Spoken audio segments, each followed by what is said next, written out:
ટ્રમ્પની ગોળ ગોળ વાતો. પહેલા કહ્યું ભારતે ઝીરો ટેરિફની ઓફર કરી અને હવે કહ્યું મને ડીલ અંગે. અમેરિકન રાષ્ટ્રપ્રમુખ ડોનાલ્ડ ટ્રમ્પે થોડા દિવસ પહેલા ભારત સાથે કરેલા કરારને લઈને દાવો કર્યો હતો કે ભારતે અમેરિકાની ઝીરો ટેરિફની ઓફર આપી છે, પરંતુ હવે તેમના સૂર બદલાતા જોવા મળી રહ્યા છે. એકવાર ફરી ટેરિફ પર ડોનાલ્ડ ટ્રમ્પનું મોટું નિવેદન સામે આવ્યું છે, જેમાં તેમણે કહ્યું કે મારે આ કરારને લઈને કોઈ ઉતાવળ નથી કરી. અમેરિકન રાષ્ટ્રપ્રમુખ ડોનાલ્ડ ટ્રમ્પે એક ઇન્ટરવ્યુમાં દાવો કર્યો હતો કે ભારતે અમેરિકન વસ્તુઓ પર પણ ટેરિફ ખતમ કરવાની રજૂઆત કરી છે. ટ્રમ્પે આ પગલાંને ઐતિહાસિક વ્યાપારિક જીત જણાવતા કહ્યું કે તે વેપાર કરવાનું લગભગ અસંભવ બનાવી દે છે.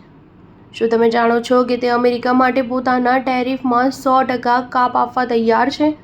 પરંતુ મને આ કરારની કોઈ ઉતાવળ નથી. જો કે ભારત અત્યાર સુધી પોતાના નિવેદનમાં ઝીરો ટેરિફની વાત નથી કરી. એવામાં ડોનાલ્ડ ટ્રમ્પનો આ દાવો ખૂબ જ અસ્પષ્ટ લાગે છે.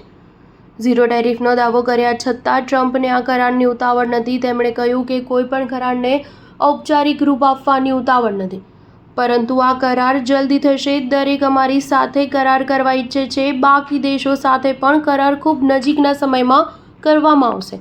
જો કે ટ્રમ્પના નિવેદન બાદ ભારતનું નિવેદન પણ સામે આવ્યું છે. પત્રકારો સાથે વાત કરતા વિદેશ મંત્રી એસ જયશંકરે સ્પષ્ટતા કરી કે અમેરિકા સાથે વ્યાપાર વાર્તા શરૂ છે, જટિલ છે અને હજુ સમાપ્ત નથી થઈ. ભારત અને અમેરિકાની વચ્ચે વ્યાપાર વાર્તા શરૂ છે.